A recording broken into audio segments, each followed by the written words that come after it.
Welcome. In front of me is a Lenovo Yoga Tab 3 Pro, and today I will show you how you can insert your SIM card and SD card into this device.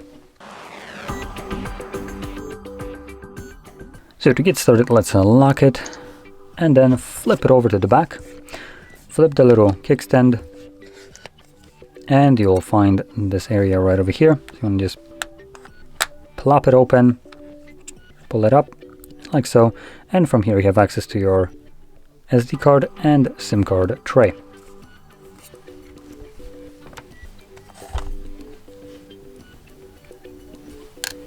I'm gonna grab my SIM and we'll just kind of go like this. Oh, I almost placed it all the way in there. This appears to be this size, so the one a little bit bigger one. There we go. Let's grab our SD card as well. There we go, place it on here and again push it in. Now this needs to lock into place. It's kind of hard to show, so I'm gonna grab something like this. Good enough. So you can see that it will lock into place.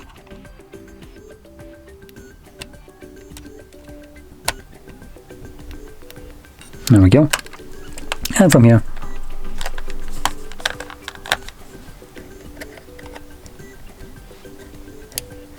this one also has a locking mechanism, as you can see.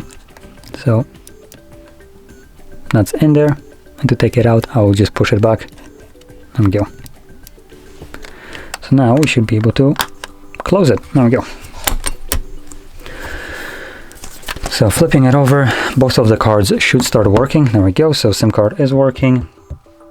Oh, that's not the pin for it. Or I guess it is. I must have changed it. Anyway, so SIM card is working and SD card as well, which you can see from the notification right here. Corrupted Samsung SD card. Now that's just BS. It should be working just fine, so I assume it just wants you to format it for no reason, because it's from a camera that I used to record these videos. So I think it has a problem with its actual format or the structure of it. But in any case, this is how you'd insert your cards, and if you found this very helpful, don't forget to hit like, subscribe, and thanks for watching.